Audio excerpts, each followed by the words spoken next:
Okay. Hi, everybody. Welcome to the Oracle of Pythia. We are the Oracle of Pythia, and we welcome you warmly today for our sacred weave and discussion afterwards. Okay. My name's Emma. And I introduced Chelsea. Oh, sorry, I muted Chelsea because of the baby. And now I'm asking to unmute. She's got a handful of babies, so she can't.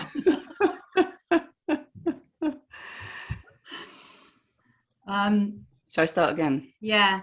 Can you say the order again? Can you unmute yourself, Chelsea? Yeah, sorry. Okay.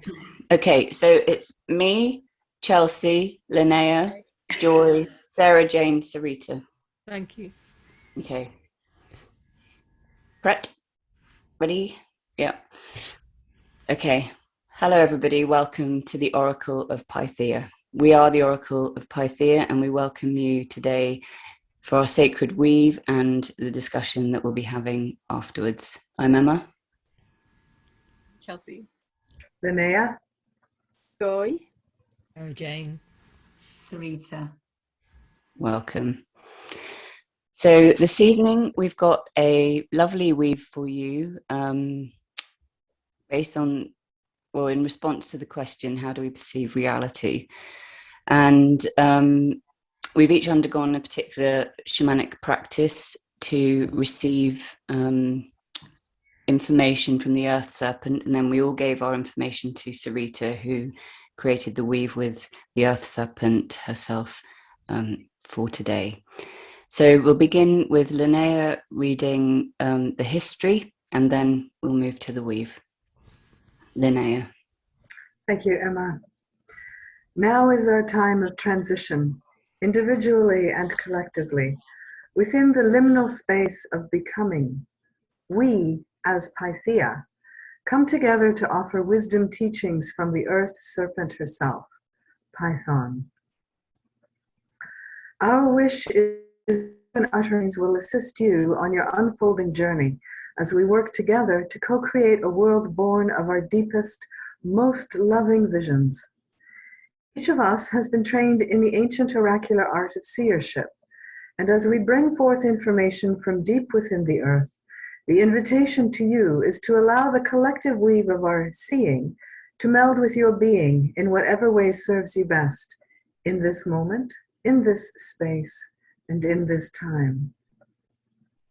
We recommend you listen with your eyes closed or covered, and that, for added potency, you breathe the weave into every cell of your body as we speak it. Interesting Greek information. In ancient Greece, Pythia is the high priestess and oracle of Delphi, residing in the temple of Apollo with the sacred stone, the omphalos. Covered in a protective weave and hollow inside, the omphalos stands as the center of power in a womb haven for healing, replenishment, and revelation. It is also the mystical dwelling place of Python herself, and the sacred cave into which Pythia descends in order to commune with the great serpent. Pre-patriarchy Pythia is the interface between humankind and spirit. Mistress of the liminal space, Pythia honors earth and spirit alike, and as a potent governing force, she stands on the fissure of betwixt and between, bringing to light prophecies and wisdoms from the depths of the Pythonic realms. Thank you, Linnea. So now we're going to listen to the weave in response to the question, how do we perceive reality? And Sarita will be reading the weave, and now we strongly recommend that you close your eyes for this and imagine that you can open all the pores in your body. And when you hear the weave, imagine that it's going into your body through your pores, as well as you're hearing through your ears, but just imagine your whole body can really soak it in like a sacred nectar. Okay, Sarita. The lens of illusion. a weave, a web, a dive into madness, distortion, disruption, discombobulation. What do you think? Ha! Think no more and see, a sea of milky wash, the blackness of the deep that covers eternity. Clear your eyes, clear your senses, and be. Untie yourself from the bonds, unlink yourself from the constraints, declutter the rubbish, the chaos, the dross, linear lines, a whitewash of labels, of time, of decisions, ideas, bottles and pills, of numbness and glitter, of stuff. Blech.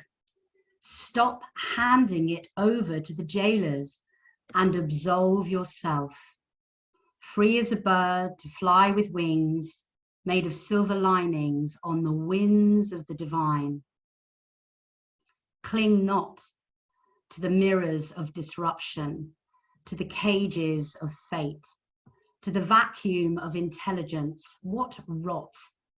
A fairy tale of perverted happy endings that have no roots, embedded in the veil of a cautionary strife, a life of walls, ridiculous lies, to keep you safe from what? Nothing, that's what. Sing your song and rise your voice above the parapet of your own disillusion, a chorus of expansion to wake the dead, to wake humanity. Delusion, like a scaffold of ugliness, covers the beauty of what you are. Perception blinds and binds you in a darkness of one-dimensionality. I can't get out, I can't get out. Where's the door? Help me, show me, panic, spinning, turning in circles of repetitions. Come now, child. Lift your hands to your face. Feel what is there. Pull yourself free of the blindfold, the fallacy of reality, and feel what is there. Stop asking such ridiculous questions. Stop investing into form and fracture and fissures and shapes of destiny, of painful fantasy. How do we perceive reality? Blah, let that go for a start. And feel what is there. Your depth, your heart, your cells, your creation, your flow, your energy, your vibration, your sacred, your connection, your wholeness, your void, your presence, your initiation into self.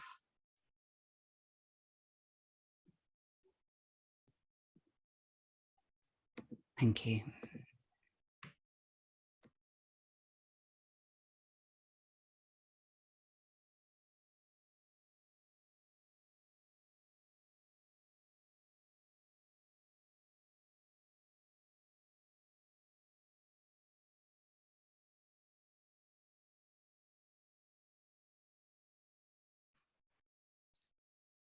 Okay, so what immediately strikes me from this weave is the concept of reality is the illusion and the delusion.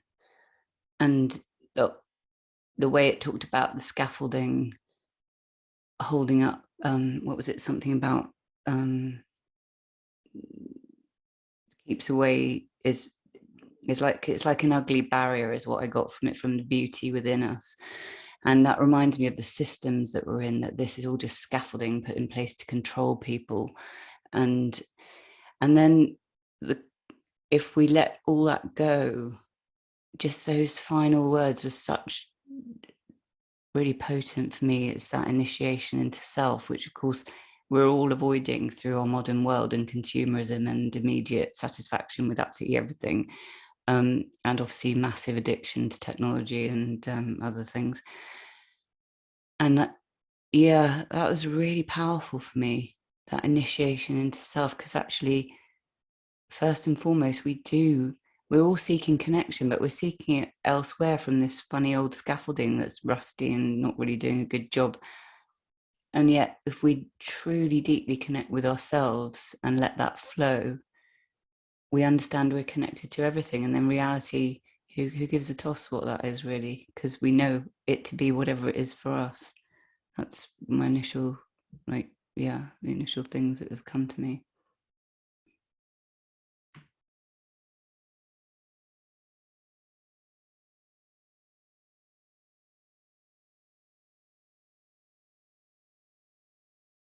Okay, there was a marginal moment. It was linear, then joy. So it's like a millisecond. So linear.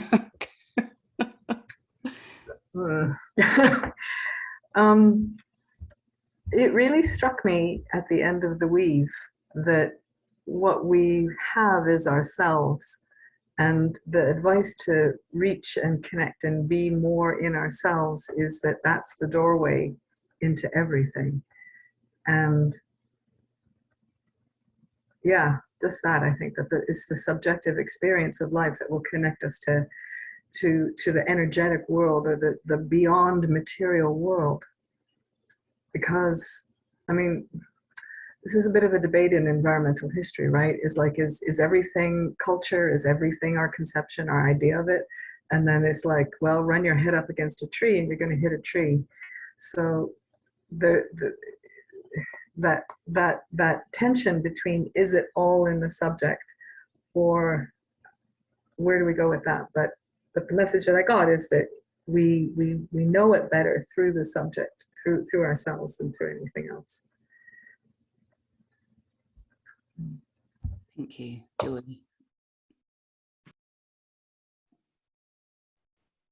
Yeah, I also found that really powerful. And I felt it, I really felt it in my body. It was so visceral.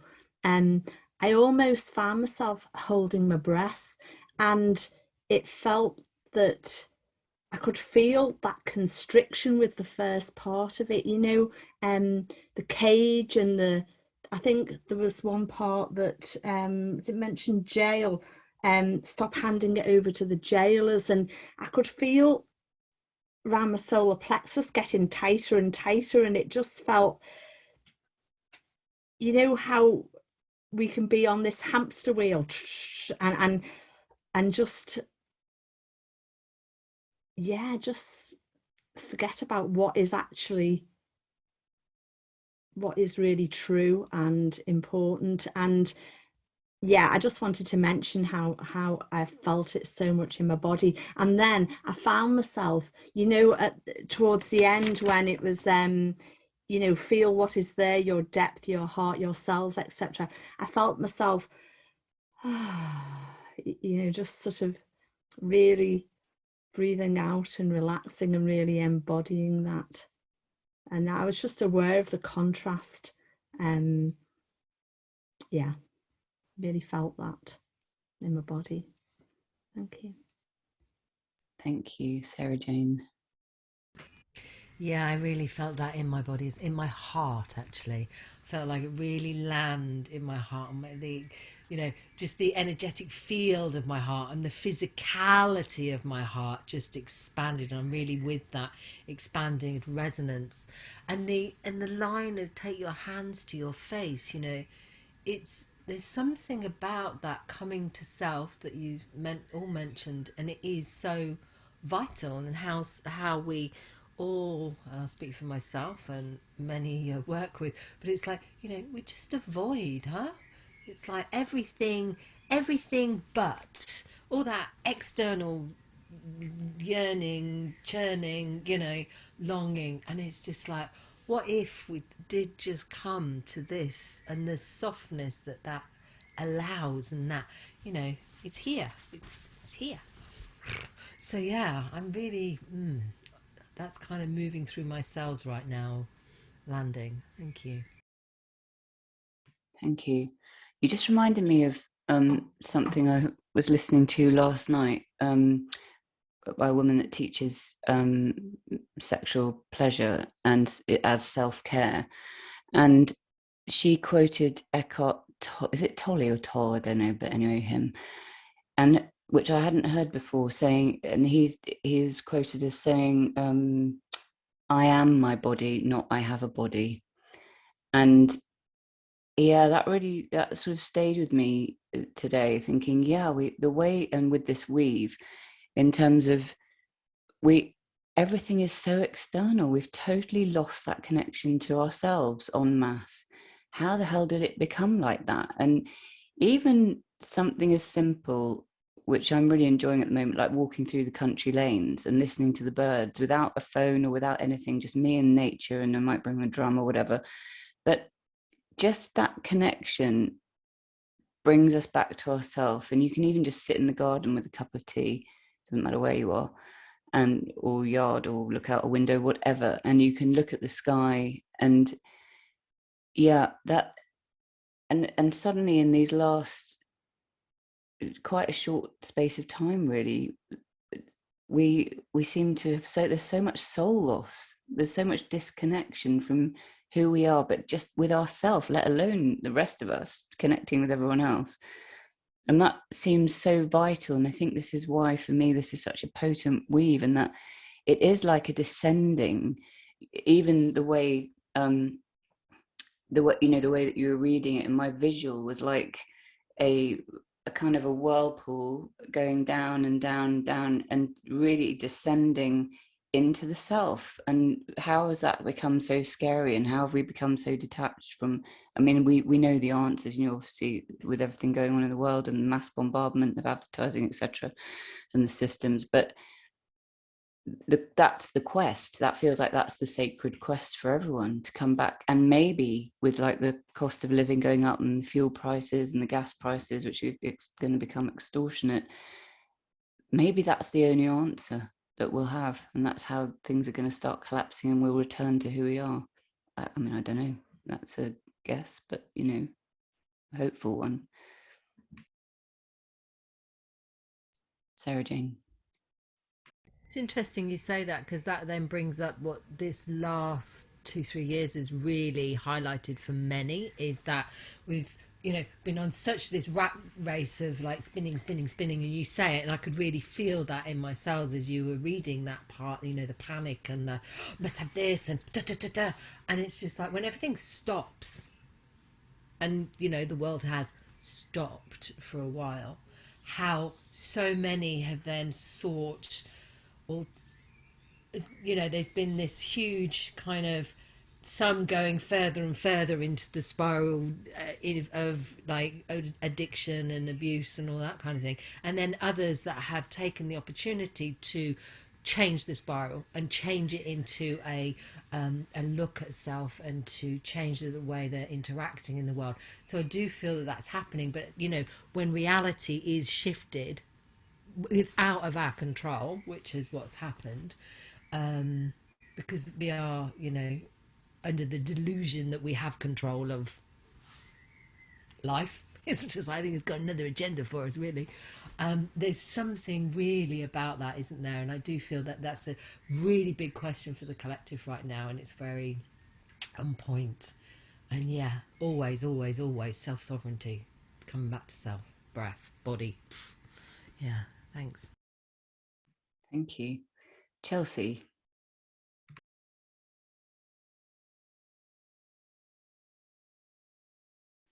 Okay. In your own time. Interesting, because my human is here, and it's my small human, and she has a lot to say right now. So bear with me. She might just start yelling. Emma, before you started talking, I was going to say something along that thread, I think, where so to me, like out in the world, we've almost become hyper fixated on evolving through our community anyway, the like new age community, I don't know, for lack of a better word, like the shamanic community, or it's like this cancel culture thing, which is its kind of manifestation in the regular world, I would say, is this hyperfixation on evolving through relationship and what each other thinks about each other and talking to each other and accountability for things that we did to somebody else. And I mean, there's like a value in that, obviously, like, you know, proper communication and stuff, but it's almost become this like thing that's happening without any actual growth in the people doing it, like in the actual people who are supposed to be going through these accountability actions and like thinking and working on themselves and like how they relate to other people. It's just kind of like a thing that's constantly happening without anybody actually just being like, well, I spoke my truth, and then, you know, like, it's just a weird, it's just, but really what I've found for me, like in regards to reality and what really matters, there to be an ever-growing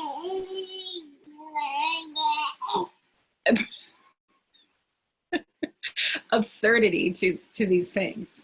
Like, so much of our reality doesn't matter. Like, none of it, like from the silly tasks that we do every day to like taxes to like friggin' our boss who we like don't like, if you have a boss, or just like that person down the road that really pisses you off.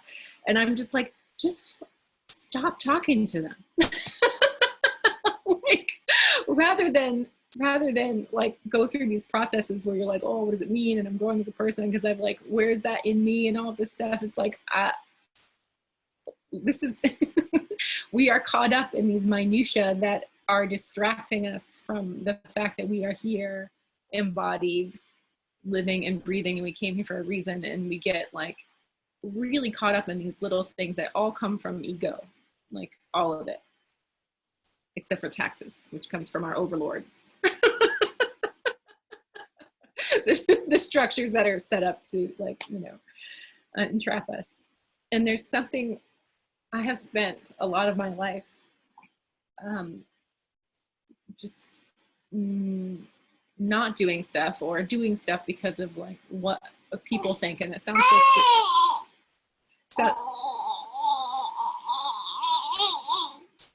so that sounds very cliche, but I guess I realized lately that, yeah, that absurdity, you know, so sorry, that's like sort of starting, but like I've started to do things that when you go out in nature and you're by yourself, like you're out walking in nature, like suddenly all of that stuff seems, you can almost remember the absurdity of that outside of that, and like what is in here. And when because you're nature, you know, I think that's why that happens, is because when you go out there, you're just like, oh, this is me, this is what I'm supposed to be doing, like this is real, rather than when you go back in your life and you're like, oh, I shouldn't do that because then so-and-so will think blah, blah, blah, and then I'll have to do. And it's all these like mental, I've just started cutting people off. It's like, I still have to do my work on like whatever the thing was, but why am I running around in circles with these things that aren't, if I can still do the work and understand why I'm having a reaction to something, why keep engaging with absurdities? I just, like, it's really a challenge, because there's something about it. It's something about, there's an addiction or a draw to like be distracted. It's kind of like what your weave is talking about, like this thing. There's a draw to it as a human to kind of, I should probably stop. Anyway, just stop talking to people. Thanks. I didn't really make my point, but anyway. Sarita. Nice try. I think you made your point beautifully, Chelsea. Yeah, I mean, just alluding or adding to that as well, what I was really feeling from the weave is that basically everything just needs to come back to simplicity. And I think that that's what you're saying. And that's what the weave felt like, you know, Emma, when you're talking about the spiraling down, it's like, bang, you're grounded. And it was all like, of course, obviously it's all this chaos and distortion and all the things that we've added value to or attached to, like the ultimate fairy tale and all of that kind of stuff. And we've just kind of created so much chaos. And when the weave came down to the last few words, it was like just simple. It's just simple. And the other thing that was really prevalent for me in the weave was this kind of Pythonic bollocking coming from spirit, basically, with a sense of urgency. So whenever I go into shamanic ceremony and I get really told off by spirit, it's always the most extraordinary experience, because it's like, wake up to your own lies, your own distortion, your own illusion, and all that kind of stuff. And there was a real quality of that, which was very contrasting with at the end, where it was something like, I can't remember it now, it's like, look, child. And it's very straightforward and very clear, and it's very simple. But there was a level of urgency and frustration in there, which in a funny way is what we're doing. We're kind of urgently frustrating ourselves the whole time, like Chelsea sort of alluding to, running around in circles. And we are spirit and we are matter. And so as I'm thinking about it now, it's like that level of frustration and urgency that was coming from spirit is coming from us, because we are spirit and it's all entangled. And actually we can come down to clear, concise, loving, but very straightforward, this is what we need to do now. And Chelsea, I think what you're expressing is, and also you, Emma, what's happening to me is I'm really enjoying just doing my daily tasks.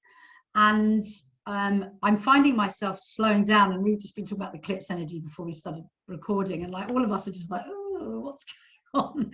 And it's like, it's time is doing weird stuff.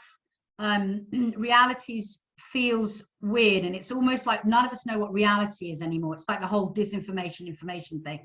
There's so much going on. It's so frantic and chaotic that if we continue to engage in that, we will go mad. That's what it feels like. And I actually I don't have the capacity for it anymore.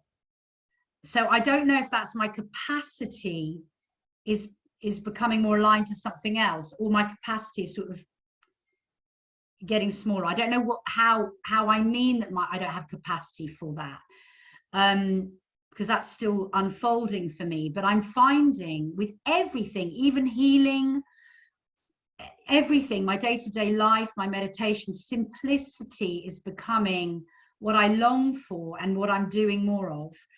And every time I try and go into that kind of chaotic, what does this mean, and blah blah, all that blah blah stuff, my head hurts. I sort of like back to the what is the brain thing from the last weave, you know, like my head sort of hurts. I just can't deal with it anymore, and nor do I want to. And it's not that I don't want to do my inner work or I don't want to meditate. I do, and I'm having extraordinarily profound experiences now when I tap into things like the quantum field. And I think it's because I'm not muddling it with have to or those kind of weird things. So I'm just following the simple impulses, and it's bringing me more something which when I was young I never wanted, but it's bringing me more peace. Because when I was young I wanted all that thing and the lights and the glitter and the chaos and the drama and the da-da, and I just want peace, and I want it to be slower. So I just, for me, the weave was much more about the energy of it. I just felt the energy of it much more almost than the words, what the words were doing. And it felt like Emma's spiral. So yeah, I just wanted to allude to the simplicity and also the frustration piece and the urgency piece, because I think that's coming up now for all of us. So yeah, thanks. Thank you. Yeah, I can totally resonate with that as well. And I really got that vibration, or that kind of sense of being completely told off about this question, and basically what you're wasting your time on it for. You know, drop into yourself and get on with it. It's like, you know, and in that simple way, it's not complicated when you're really with, and also in terms of what you were saying, Chelsea, that for me is about attaching to story and attaching to people or places or things that actually just don't serve us. And I think probably well, I certainly have, people have just dropped away over the years the more you go into dropping into yourself and the work, because you still have to obviously do the work. And that whole chaotic thing, when I was by the stream today, and I was just looking at it, and I just was in complete stillness. I was leaning on a wall and then could look directly at it flowing. And I'd heard that in the UK by October or November, the gas prices are going to double again, or half double. They're going to increase massively again in the autumn. And I just looked at the water and thought, what the hell is going on? People are going to be worried. They're going to go, many people are going to worry about how they're going to stay warm, cook. And as I watched the water, it felt like, well, in fact, more than felt like, what I did, I just let it all go. I just let it all go. And because the water felt like it was just teaching me more about flow, more about stillness. Even though it was flowing, I was still. And that just coming into that self and letting life flow, it's the balance as well of the masculine and feminine. You've got that stillness and that container where it can just all flow through. And in that, I just suddenly felt really ancient and eternal. And I just said to the river, you don't have to put up with any of this crap, do you? And the river, didn't even bother to reply. It was just present. It was literally just present. And from its presence and lack of reply, I suddenly realized, and of course we all know this, and I've known it before, but it felt really deeper somehow today, that everything is so ancient, and don't muck about with the ancient truths, because they're always going to be present, whatever shit is hitting the fan. And that's what we come back to. And of course, we are ancient within ourselves. We are that ancient source or whatever. And however we create our belief system around that, whatever it is, we've got that ancientness within us. And that really felt like coming home, and mirrored the weave in terms of dropping really into the self. Just share that. That's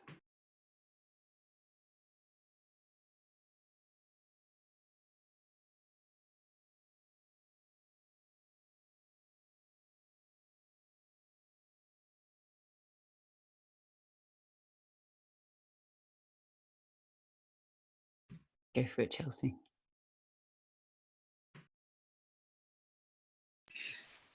That silence is like, it's funny to me because it's like the I mean, here I'm breaking it, but like, can you see, like it's just like I mean, stop asking questions, like quit messing around, like go be with yourself. And we're all like they're like, it's funny, you can see it playing out with us right now.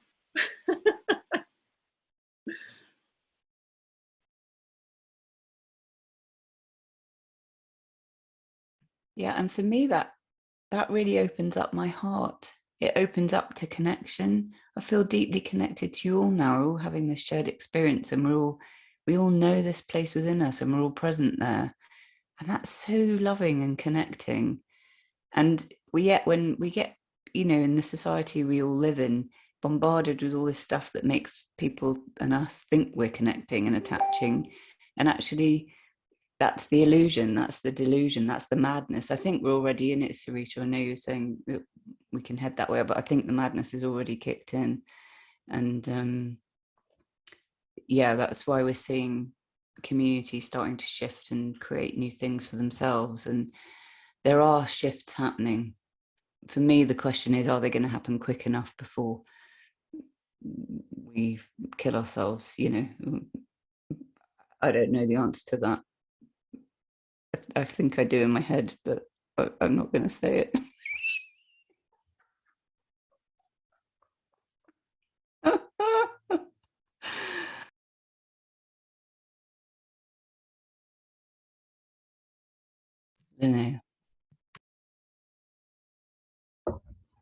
No. You remind me of the Hopi prophecy. Remember about that one about the time is a river, and right now it's moving very, very quickly. And so the things that we do have consequences that will last longer, and it's more urgent, and the strength is stronger because we're in this river of time, and it is moving very quickly right now. Yeah, that's why I wanted to introduce that. Yeah. Thank you.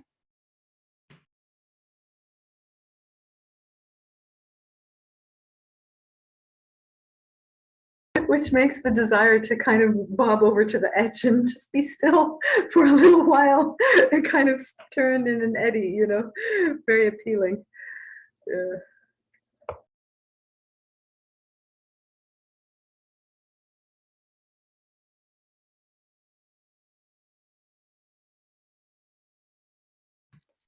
I'm wondering if we're all in a place where it's like, there is no reality, it's all an illusion. Let's just be present with ourselves.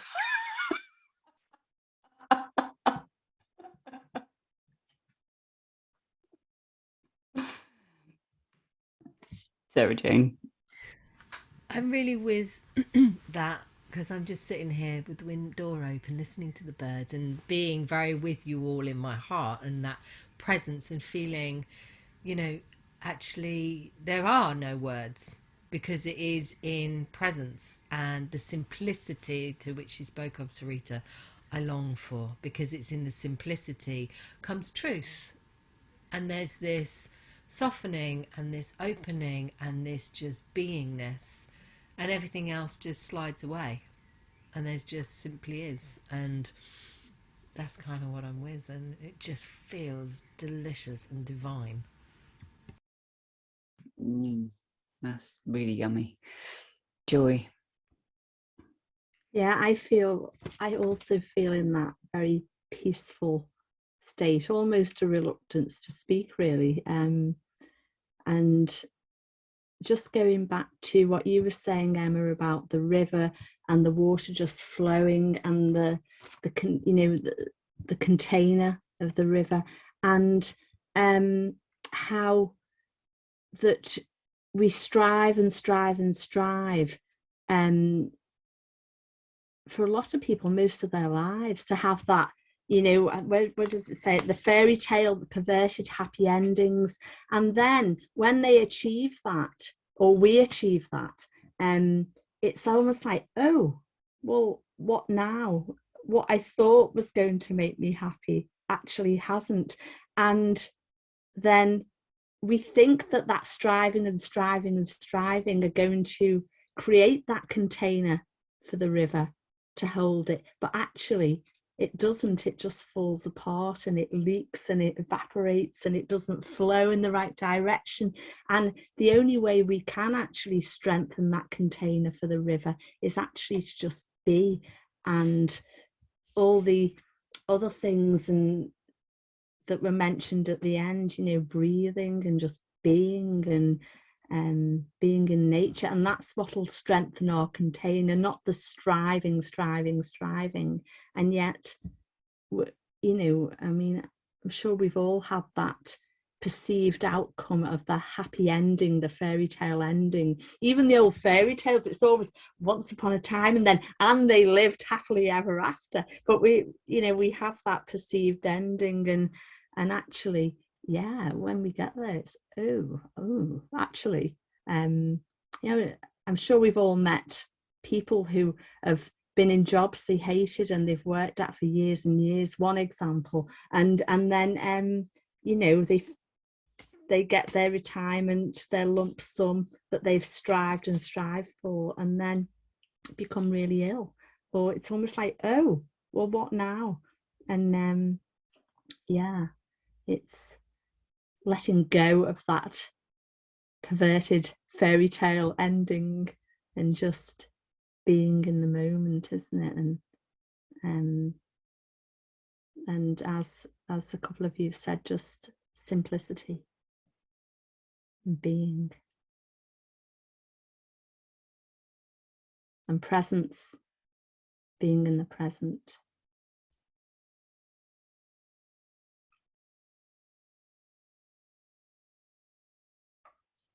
Thank you. Sarah-Jayne, then Linnea. It was just one thing that really struck me was about the Joseph Campbell, living one's bliss. We're so addicted to chasing bliss, or what we perceive to be bliss. We forget to look at actually the bliss around us. And I think that whole gratitude practice can really help us get into that place. It's simple. But yeah, what is it to live in bliss right now with what is? Yeah. Linnea.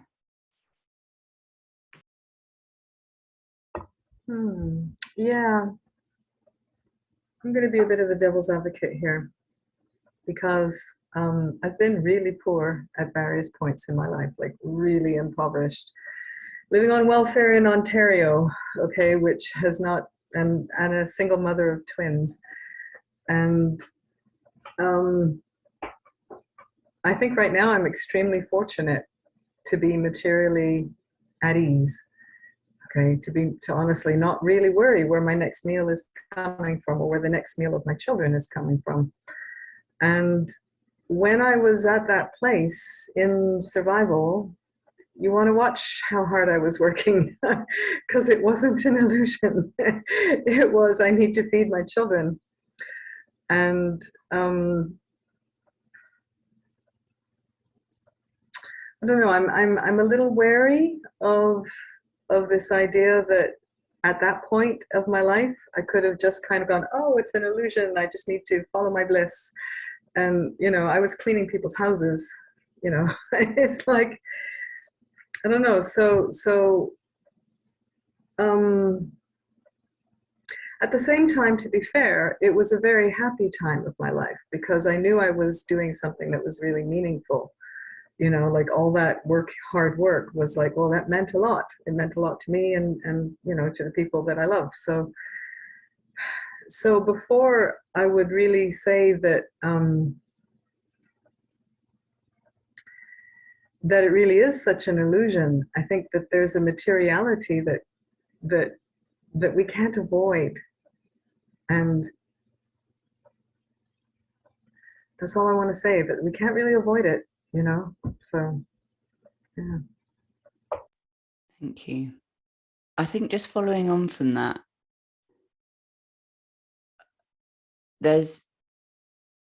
I think we're in situations like that, and my parents were in a position where they lost everything and didn't know, like, basically it was like one sausage had to create a sausage casserole that would last a week. It was really bad. I didn't live at home when that happened to them, but so then that was their reality at that point. They've got a different reality now in terms of, but that reality, the reality I'm in this kind of, in that way of working and all of that, I don't need to worry. But I think for me that these realities have been structured by a system that keeps rich people at the top rich and keeps everyone else in slavery to that. And so while that is a reality, and a very desperate one at times, and an affluent one for others at different times, or maybe never for some people, these are structured, constructed realities that actually, for me, in terms of the illusion and delusion, because they are illusions and delusions, because they actually don't enable us or allow us to connect with the truth of who we are in terms of, I would argue, spiritual beings having a human experience. So if we remember or can think that we have a light within us, which, God, I didn't know about that sort of stuff, or didn't care to think of it many years ago, but for me now, I feel that we've all got the light of source in us, and I feel that if I connect with that, that is a base truth for me. That's a base truth. But my human experience is propped up by the systems that we're in, which are an illusion to who we are fundamentally as humans. Because if we could be who we are fundamentally as humans, we'd be living off the land. The land would be generally abundant. We'd have weather systems that support us and seasons, which we're rapidly losing in Britain. We'd have communities so that you wouldn't have to go out and work like that. It's a very different way of living if we could truly be expressive as to who we are as human beings. And I think the systems that have been created by people who can, because of power over and money, want to keep us away from that truth because it doesn't serve their purpose. That, for me, is the constructed illusion, not the reality that sometimes we go through really poor times and other times affluent and somewhere in the middle. That's a result of the systems that we're in. Whereas our essential truth is that we are, or that we have the light of source within us, as I feel everything does, like plants, animals, everything vibrates with source. Tech, chairs we sit on, the clothes we wear. So that's my kind of differentiation, just for my own clarity's sake, and just that that's where I come from with it. Because yes, you're right, the reality is really hard in many ways. Linnea, Sarita, Joy. Okay, thank you for clarifying that, because I do agree that the social agreement is an illusion and we can change it completely. I thought we were going in a different direction with the idea of illusion. So, okay, I'm there. Yeah, that's all. Thank you. Yeah, and I just wanted to add to that piece that what I got from that kind of the energy of the weave, the frenetic energy, was that we're like throwing away our energy. We're giving our energy to that illusion, and that really sort of ties in with everything that you're saying. It's like, what are we giving our energy and our attention to, bearing in mind that we are the light source and we create this reality? So it's like we're insisting on just wasting our energy with all of that. And I think you could feel that in the weave, because it was like all of this stuff like being thrown off, dark and chaos and everything. That's our energy, because that's what we're made of. And that works with everything, whether reality is harsh or not. Whatever our experiences in this reality, you can choose to waste your energy or not, no matter what your experience is. And I lost everything. Me and my husband lost everything when I was about, 28. We literally lost everything that we owned. Had to start all over again. And good lesson. And I had a weird upbringing, because my dad was super rich and my mum was super poor, and we were living with my mum. So, and I think a lot of people have been through these contrasts, because we learn through the contrasts. But I think it's what are the energetics that we're adding to? So there is this piece of the Illuminatis or whatever, the people at the top of the pyramid, but we're feeding them. It's us that's feeding them with our chaotic mindset and these striving for the glitter and the distraction and all of that kind of illusionary stuff. And what would it be if we didn't feed them anymore with our energy? And I think what's happening and what's happened over the last 2 years is people just fucking fed up with it, and they can't be bothered with it anymore. And I think a lot of people have realized they've been flogging a dead horse, or feeding the wrong person, or giving their time and energy or their attention to things that just actually aren't real. You know, when it comes down to it, is, you know, is it feeding the flame of you, basically? So yeah, I just wanted to add that piece, that I think it's prudent to be aware of what flame we're fanning, basically. You know, what are we feeding? And that's it. Thanks. Thank you, Joy. And before Joy, I'm just going to put a disclaimer in. We acknowledge we don't necessarily know it's Illuminati at the top.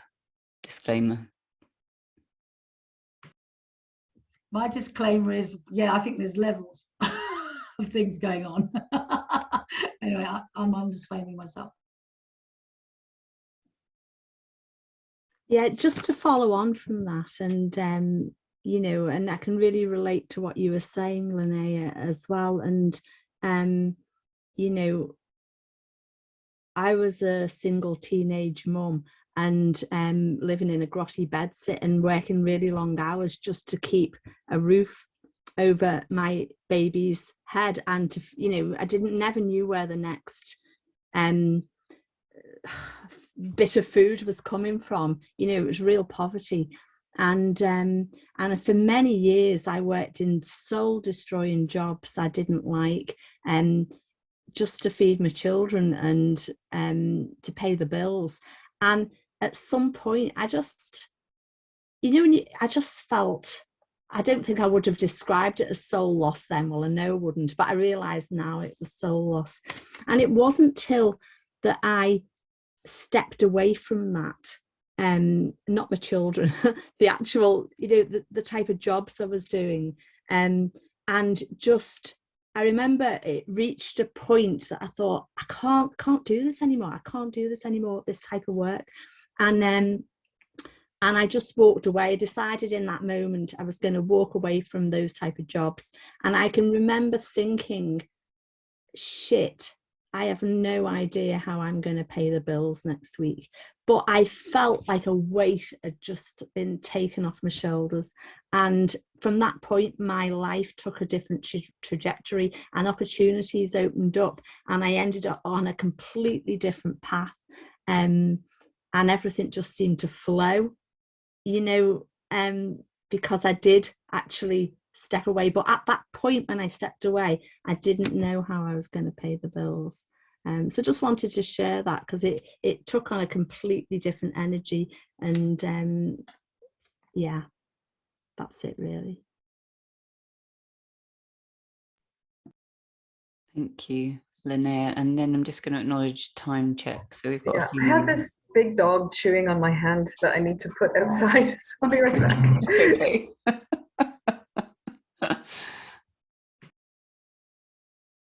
Sarita. Yeah, that's such a beautiful story, Joy. And I think that just explains the whole thing. It's like, what happens when you take your attention away from what's actually harming you, the distortion, basically.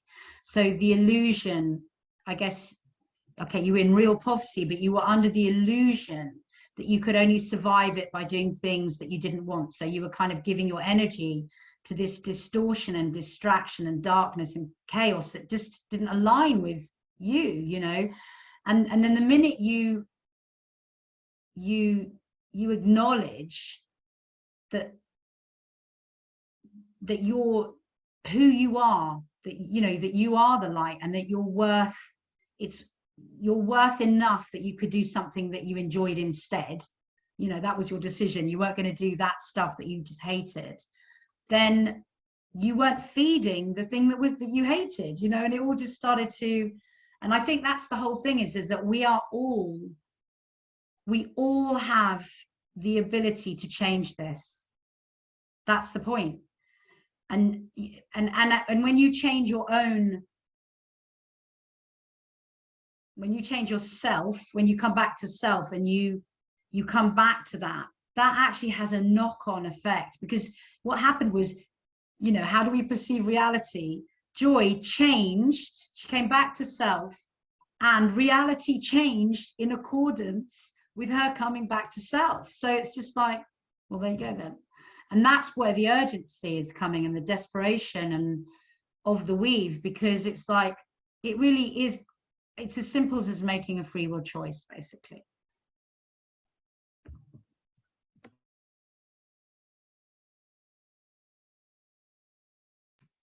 Thank you.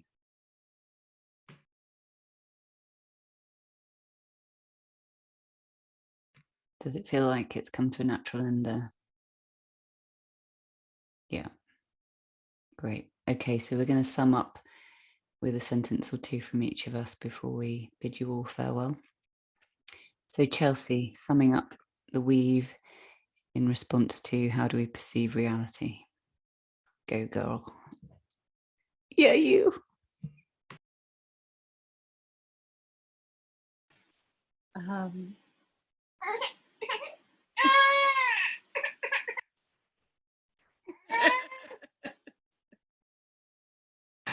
Brilliant, thank you. Eleanor. Well, to keep coming back to self, to keep coming back to our essential freedom, right? Like our essential capacity to decide how we're going to conduct our lives, even when we're stuck in a shitty situation, and what we're going to believe about ourselves. Yeah. Thank you. Joy.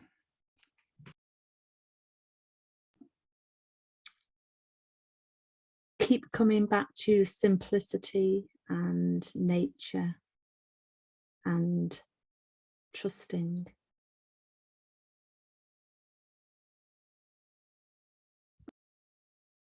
Thank you. Sarah-Jayne. I'm feeling like I've been shaken in the belly of Python, awake again, and I needed that, and this connection this evening, so thank you. And I'm very aware of the profound potency when one comes back to self and heart. Just like, it's the sting and the honey together. It's like, yeah, I'm just really with that. Thank you.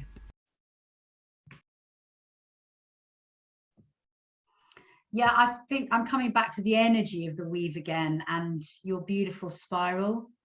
And why go round and round in circles feeling dizzy and sick when you can just go?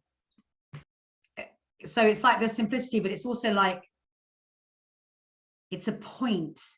And I actually think we are in an extraordinary point in the evolution of humanity. So it was like a microcosm, macrocosm thing. And it's just like, oh, I'm just so sick of this roundabout, you know, and what you do is you just step off. So that's the thing for me. Yeah. Thank you. Yeah, for me,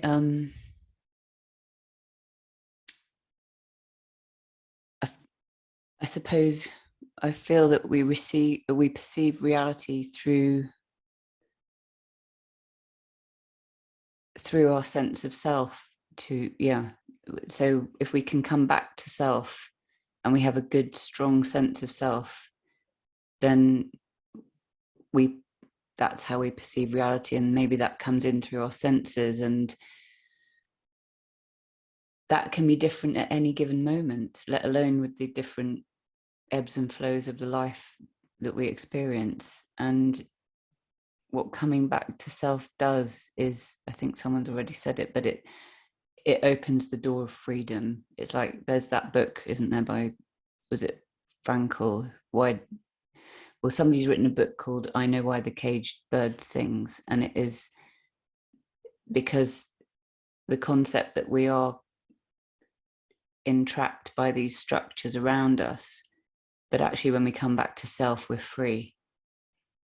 And yeah, I feel a bit like Sarah-Jayne, really impacted by that through the weave. Well, firstly through the first process that I did, and then the weave that we've shared, and now this discussion feels very, very deep, and it feels like it's going to do a lot of distillation through me, which feels good, nourishing, and maybe yeah, open something up.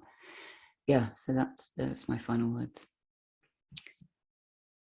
So on that note, we bid you all farewell. We wish you a beautiful month, and in our deepest love and connection, we hope you go well, and we'll see you next time.